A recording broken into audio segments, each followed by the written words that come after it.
Liverpool's new Central Library is due to open its doors this Friday. The £50 million redevelopment has been one of the flagship programmes for the city leaders. And today I spoke to David Stoker, the manager at Central Library, who told us what the public can expect when they come through the doors.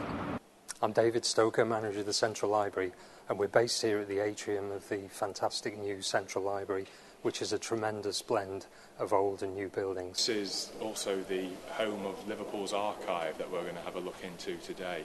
Tell us what that is and why it's so different here in the new library.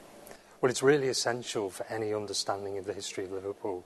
Liverpool's got a fascinating history, as we know, and the archive from the 13th century onwards tells you everything you need to know about that history, whether it's your personal family history, things to do with famous Liverpool citizens, or broader themes about the history of Liverpool.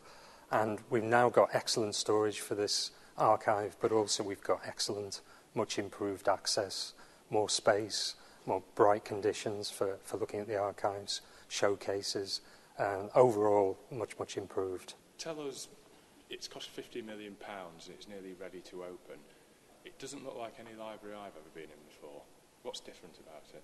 Well, we think it's got something for everyone. So behind the historic facade, which we've carefully restored, we've got a tremendously exciting space, lit from above with an atrium, bringing daylight in for the first time, light wells at both ends of the building, and it's a deliberately light, bright building with a showcase for the books, which are lit up and look colourful and bright in themselves.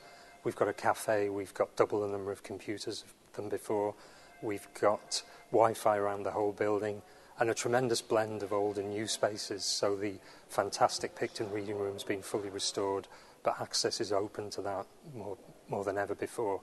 And similarly to some of the rooms adjoining that, the Hornby Library and the Oak Room. Well, we're now on the archive floor in the new Central Library, where people can access millions of archives relating to their family and local history.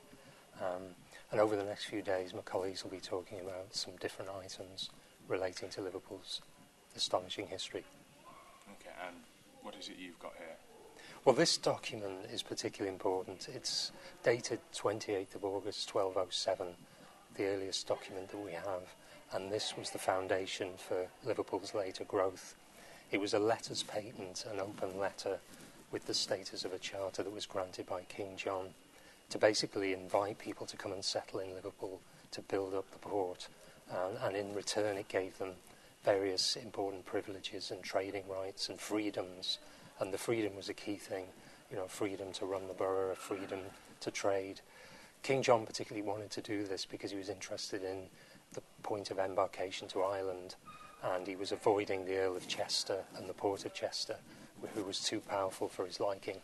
So it was in his interests as well, and because of that, the people living in Liverpool at the time didn't have to sort of purchase these rights or do anything other than just receive them. There were probably only about 500 people living here at the time, and the 7 main streets, the streets that we still have today. But this then laid the basis for Liverpool's future growth. And as was normal at the time, it's a sort of fairly small document written in Latin, medieval Latin. A seal would have been attached, although the original seal has gone missing hundreds of years ago. And this would have been a reference point for the boroughs of Liverpool, the burgesses of Liverpool.